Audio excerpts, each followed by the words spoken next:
Welcome everyone to the pre-concert talk. We have amazing guests with us tonight. Sandeep Bhagwati is here from Montreal and Germany. You're there too, but if you don't know Sandeep, he's a remarkable composer working in Montreal, responsible for the Matra Lab at Concordia University there.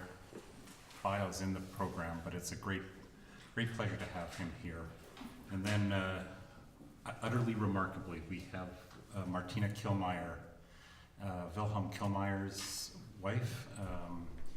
I think it was in the materials going out that this was meant to be a 90th birthday celebration for Wilhelm Killmayer, and then he passed away a day before his 90th birthday. But you know, all the more reason to celebrate the music. Well, maybe that's not even true. It would have been better if he was alive. Yeah. You don't need to wait till you're dead. But anyway, Sandeep studied with Wilhelm Killmayer, and I guess you heard about this concert through Sandeep. Is that right? Yes. Yeah, and she had not visited Canada and heard this concert was happening, so she's joined us, and she's a keen scholar of her husband's music, and has even in the couple of days she's been here has helped a great deal with shaping the interpretations of the music you'll be hearing tonight.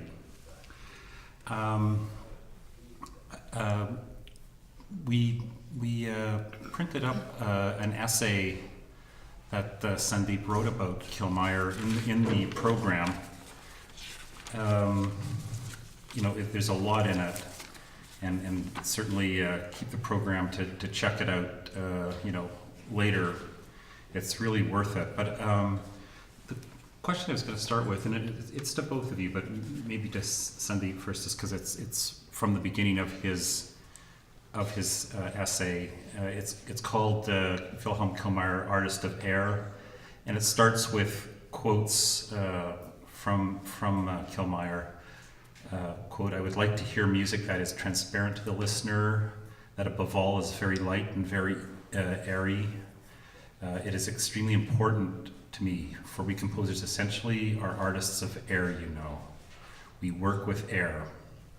And it goes on beautifully from there. The next quote starts, "Silence liberates us. It helps us listen to ourselves." So we have a text about silence and listening. And at the beginning of the biography for Wilhelm Killmayer, we have another quote, "A single note is very precious to me, like a crystal or a flower." What strikes me about, especially in a North American context, or at least in my context, you know, a lot of those kinds of concerns, you know, they speak to you know, what we would call an experimental attitude. I mean, you invoke Cage in your essay briefly about there being no true silence, but this idea of you know, pulling away, you know, removing a lot of the unnecessary bombast, the unnecessary noise, you know, honoring the single pitch, thinking about air and silence as much as you might about pitch. I mean, you'll hear it tonight. I mean, it's clearly a part of Killmayer's aesthetic. At the same time, though, in a very non-post-Cagean, at least North American way, he's, and you'll hear this very much too, he's obviously a composer who still embraces a lot of the narrative, dramatic,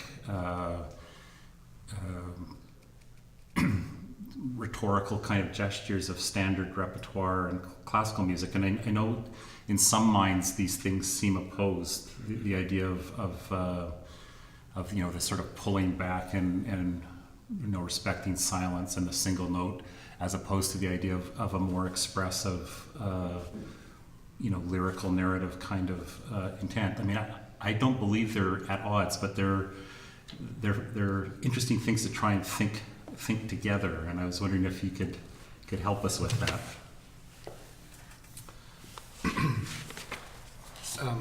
Well, thank you for this. I think that the tradition of that you evoked, the experimental tradition, in North America has roots in a reception of Eastern philosophies, of Zen, of Kumaraswamy, and all these kinds of philosophers who influenced musical life in New York, especially, I think, in the 60s and 70s and 50s. And of course, that didn't happen in Germany. So this kind of reception didn't happen at that time. It happened 100 years earlier, when the Romantics looked towards India and the East for inspiration in their musical thinking. And so early Romanticism is as much about silence. I mean, if you think of Schumann's Gesänge der Frühe, or if you think of many other pieces by Schubert, the slow movements of Schubert, these are all meditations on the absence of movement, on silence, on quietness. So this is part of a certain German Romantic tradition already. So if you hear the Schubert string quintet, the slow movement, nothing happens, and everything happens, of course, in this nothing. This nothingness, you have a whole world, but this world is not a declaration of a dramaturgy. There's nothing that goes on inside the music that is declarative or something. It's really something where the music speaks for itself. And I think that Killmayer belongs more to this kind of thinking, this stream of making things live by themselves, but letting them live, not observing them as through a looking glass, or letting them be something that you don't meddle with, because if things live, you can meddle with them. It's just that you don't overpower, or that you don't kill them while you meddle with them. But of course you interact with them. You go towards them. You learn from them, and you emote with them, through them. So all this is present in the music. It's a music that, for me, is full of emotion, is full of intensity, precisely because there's place for it, because you have time to be intense, you have time to have feelings, you have time to let feelings grow, mature and die, and that's something that you hear. So it's not, as you say, it's not a contradiction to have a dramaturgy and this concern for silence and this sparseness. It's more that the sparseness allows you to have emotions and dramaturgy at all. Whereas he says in one point, many pieces are made to eject sound masses into the listener's ear to make them obedient. He didn't want that. He wants listeners to be their own persons who can then start, in the absence of things, to feel emotions. Or do you think that's something that you would... Yes, completely. Mm-hmm. And what I can add is the way that he worked is that he was very precise in his means and what he wanted, and that he always felt like so much material is just waste. And he was reducing to raise the effect. So from how he worked, he was improvising on his piano, and he collected a lot of material, and for some time he had a tape recorder taping it, everything, and then afterwards he might listen to it, but only as a hint of which way or which path he was following, and then he started reducing and cutting out and being very precise about the timing and the rhythm and how people would be able to follow. And what he hated was pieces that were too long, that were like talkative, endless talking. He hated that. He was the master of the small form, He did not do so many pieces that were like hours long. He reduced so that everything was very precise and was a maximum of effect. So, which meant really a lot of emotion, but precise. Mm-hmm. So, his silence is not like in some pieces where there's nothing but silence, but he raises the silence by having it surrounded by other things, so the silence would come out. So very precise in effects. Yeah. Yeah, because it is wonderfully strange music in a sense too. But I mean, I guess Schubert is that's a composer that comes to mind. I mean, obliquely certainly, but when I hear his music, just because Schubert is another composer where if you think you know him, you're probably wrong. That those pieces stay marvelously odd every time you really pay attention to them. Did he? I'm interested then though how he thought of his relationship to that music of the past. Then did he still feel that he was innovating in a modernist sense, or did he rather think that he was in conversation with? Well, actually, I would be interested to know if there were particular composers from the past that he felt especially to be riffing off of somehow. I guess I don't mean borrowing, but just in some kind of conversation. And I guess the other thing maybe with that is, I mean, you're absolutely right. He's the master of small form, but there's still this wonderful thing where even as things come to you in ways that are very, very particular in a way that you're right, you receive them, but they don't follow the narrative cliches that other composers try and do when they're just copying music from the past too. So I'm also even interested in the dramaturgy that it's. I mean, maybe you could address that too, Sandeep. But I mean, there's that peculiarity, and I guess it's just sort of getting a handle on even the formal peculiarities, if they came from either any kind of modernist or subversive bent versus the music of the past. Or can either of you run with that? Mach du erst. Sorry, it kind of snowballed into a few other questions there. Yeah, I'm trying to disentangle what you just asked. Yeah. I think that breaking with the past is not a particularly strong interest in this work, but neither is repeating the past. So you don't need to break with the past in order to not repeat it, right? Yeah, it's not nostalgic. It's not nostalgic. There's no hankering. But on the other hand, every gesture speaks of the resonance of 800 years of music or 700 years of music that have gone before it. So, as you say, the dramaturgy isn't typical because we don't know the specific dramaturgy in works of the past. It doesn't exist. It's a dramaturgy that lives with the resonance room. For example, there would be a gesture, dee-da, and you would all remember some kind of gesture like that in the music. But when for example, if it then gets repeated in the same way, it comes to do something different with you. Or so then another emotion arises that's not in the original gesture, which you immediately identify, even if I sing just these two notes. Or bum, bum, bum. Okay, so you know this gesture. Everybody knows it. But if it appears just like that, as I sang it now, just in the middle of a piece with nothing to surround it, it becomes something very different.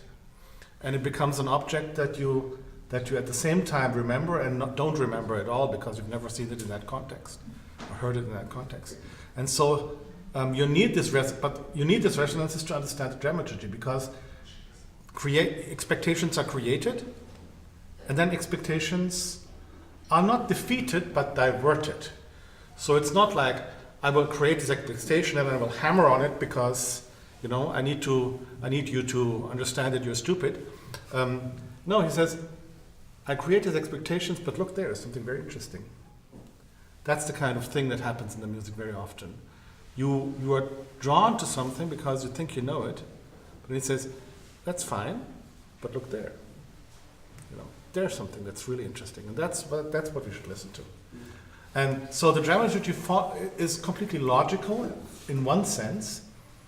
There's no notion of breaking, of rupture. That's not a notion that's very often. Everything that seems like a rupture is actually just a continuation on a higher level, where you say, okay, so there's similarities between this and that. I hear them, so let's show them to you. That's the kind of thing that goes on in the music. But it's not a rupture for rupture's sake, or for the beauty of rupture, or for the political correctness of rupture, and so on and so on. It has nothing to do with that. It's really a way to try to make you see different aspects of one thing and show that they're really related without having any obvious relationship whatsoever.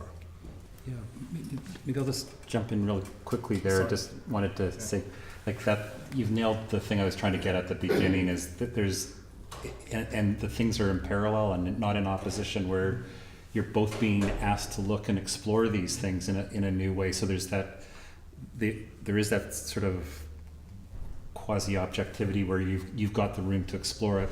At the same time, you're still feeling all the effect that you've learned from that music in other contexts. Yes, he felt very different from the tendencies of the post-war times.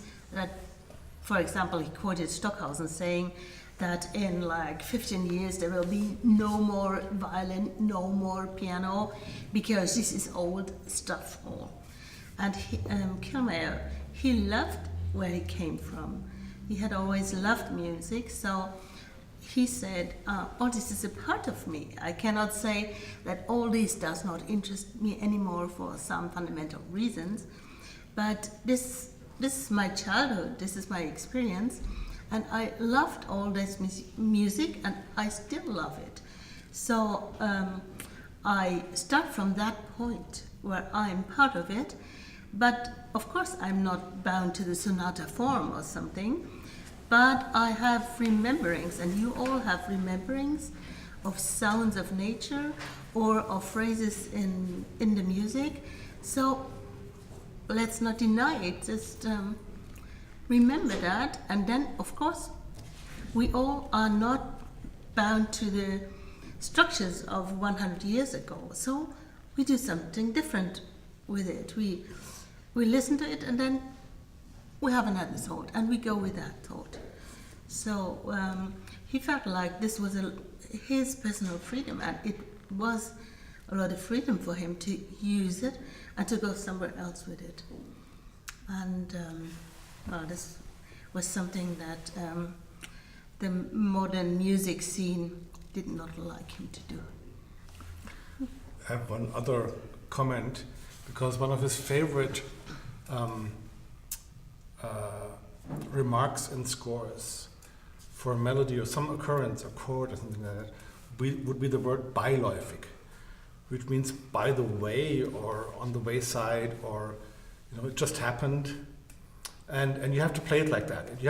So a fundamental concern, both of the experimentalists and of so-called, let's say, the mainstream avant-garde of the 1950s, was that every note is sort of meant to be very present and earnestly, to be there as if it mattered. And he said, well, sometimes notes don't matter, but they're nevertheless. Nature doesn't care about our concerns. Things just happen, and they happen while we do other things. It reminds me of a beautiful poem by Weston Auden, who described the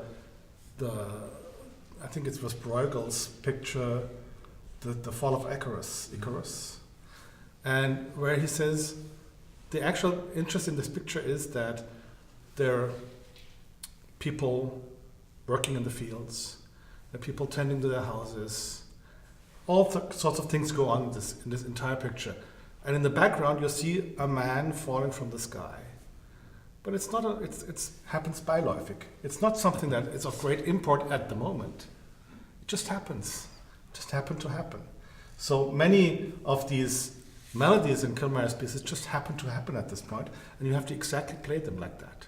They're not bowed down with importance, and they're not telling you an incredibly important story. They just happen, and you're present when they happen, and that's why they're so interesting. Yes, he was not particularly interested in monuments. And That's clear, but I think I know the answer to this, but we are going to hear we're probably going to hear some of the loudest music that I'll ever curate in my, well, I'm artistic director of Arraymusic. I mean, there is a lot of intensity in these pieces as well. And I mean, yeah, you don't want to talk about typical Killmayer too, because there's really no, I mean, there's wonderful things that recur, but it's not that. But how would you address like the fact that we are going to be hearing really, you know, loud, insistent, intense music with what you just said? Yeah, I mean, you said it right. There's no typical Killmayer, so you have to listen to every piece separately. But there's one stream, of course, that is very much about this intensity and getting entangled in your thoughts and getting entangled in your emotion and going deeper and deeper and deeper and deeper to the point where it really hurts. There's a piece called Fin al Punto for string orchestra, and it's unbearable. It's a continuous crescendo and a continuous rising pitch, but not in a simplistic way. It's always goes up in another way every time it goes up a notch in intensity.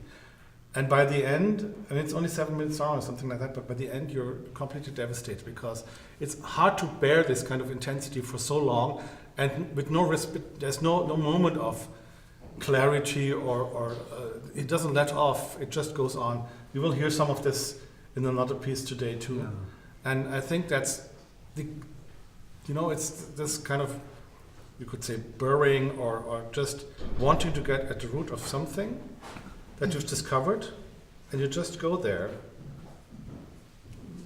not caring where this would lead you. You just follow it to a very bitter sometimes, and sometimes and the most astonishing is when it's not a bitter end, but suddenly, beiläufigly, just disappears.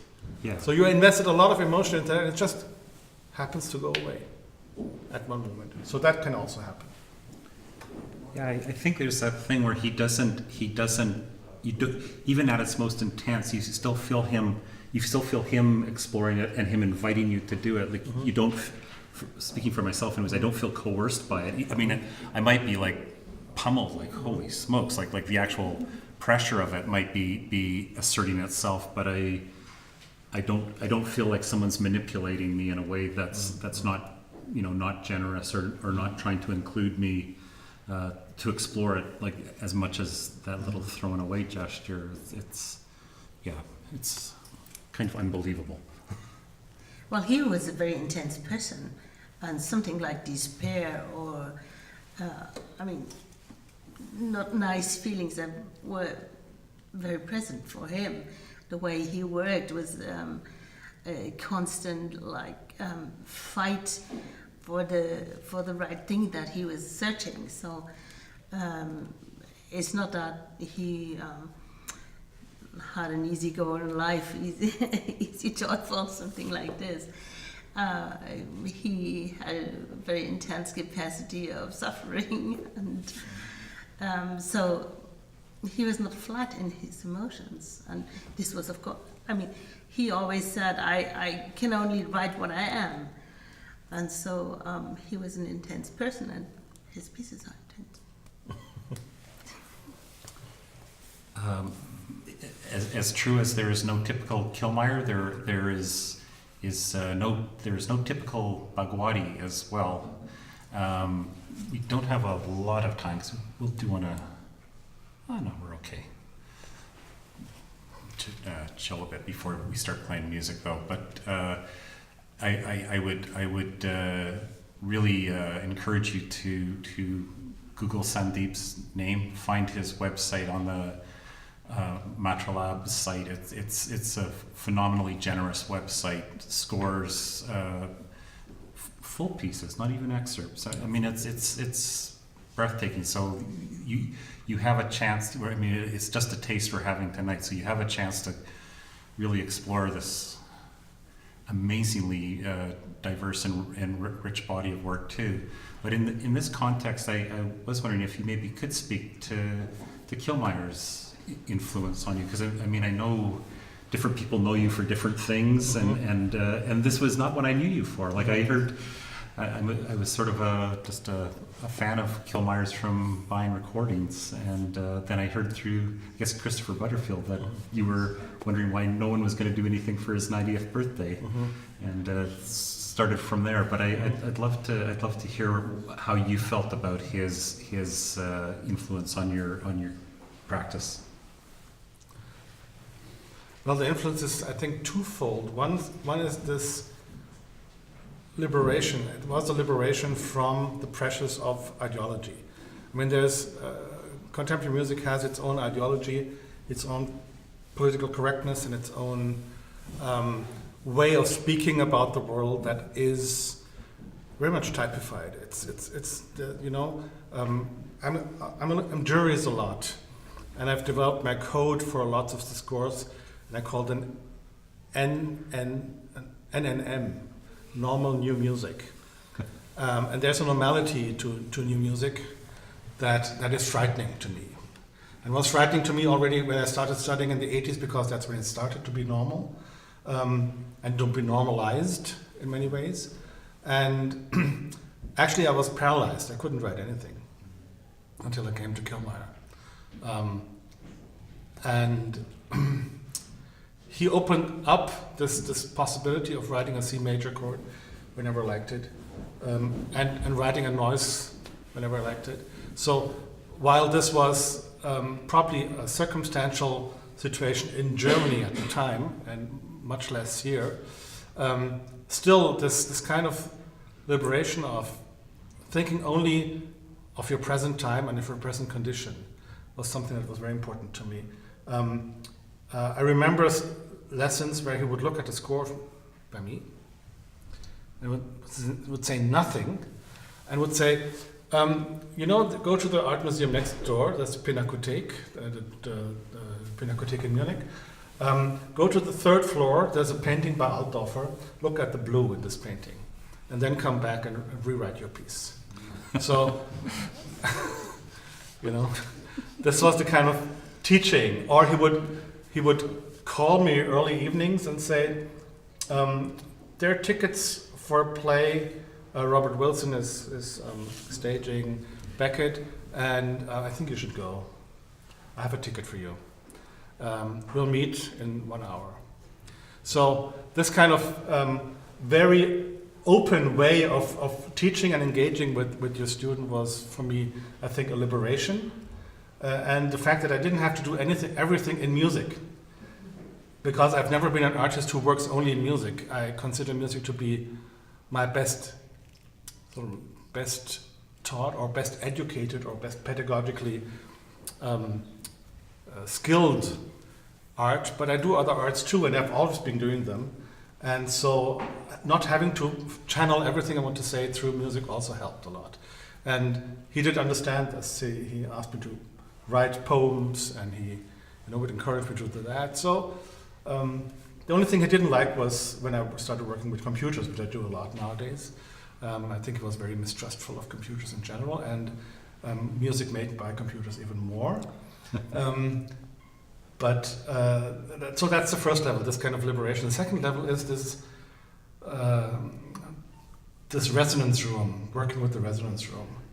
So my resonance room obviously is a different one than his. I have a whole history of growing up in and through Indian music, and growing up with rock and pop.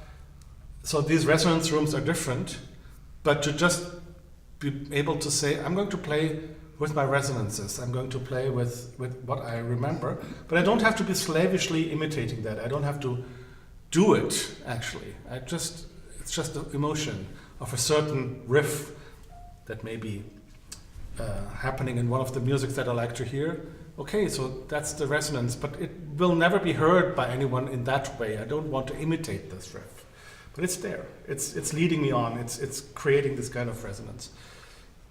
So the pieces that you're going to hear tonight, which are quite untypical for people who have followed my path, because I work a lot with musicians from all over the world. I work a lot with computers. I work a lot with improvisation. I work a lot with all these kinds of very different things that have nothing to do with chamber music. And I haven't written chamber music for many years. And I started to write these pieces as my, what do you call it, moment of relaxation. After all these other things, I would sit down and say, I need to write a piano piece. That's how it started. I needed to write a little piano piece. And I wrote another one, and I wrote another one. But now there are 25. You will hear 11 today. And all of them come from moments where I had nothing else to do, where I would wake up and would find that today is a good day for a piano piece. Instead of going to my software and trying to create another complicated algorithm. So these pieces are highly heterogeneous. I don't know, you've listened to them, they're very different each from each other because the mood of the day, the mood of the hour, some are very violent and some are not. So depending on the mood of the hour. But the pitches are very careful too. They're not, I mean, we've talked a lot about gesture and that, sorry, don't need the mic. Well, maybe I do. We do talk about the gesture of it and the imagining, but I mean, there's a real particularity to the pitch that is also something to me absolutely singular about Killmayer. There's just, I mean, you will hear a C major chord, but you'll think you've never heard it before because of how it's being presented and surrounded. You'll wonder what that sonority is and run to the score and go, oh boy, I should have known that. But I find in your piece there is these resonances of jazz lines and other kinds of melodic traditions too. Yeah, pitches matter. Pitches matter. And each pitch matters. Yes, of course. And actually, even if I work with algorithms, I have this annoying tendency to everybody who works with me in computers that I don't accept the first version of the program or the second one because it doesn't produce the pitches that I really want to hear. So in a sense, I don't accept the computer as an oracle. You put in something and something comes out and it's an oracle, and then you have to abide by it because it's a kind of magical transformation that's taken place.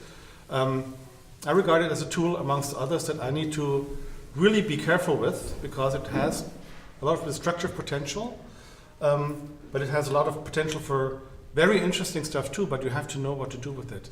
So we fiddle around with the softwares until they produce the rhythms and the pitches that I like, not the ones that I thought of. It's not something that I could define before, and then it would be pointless. I could just write them down. But the comportement, the behavior of the system is something that I could sort of feel kinship to. The system should work like I like to work in some way.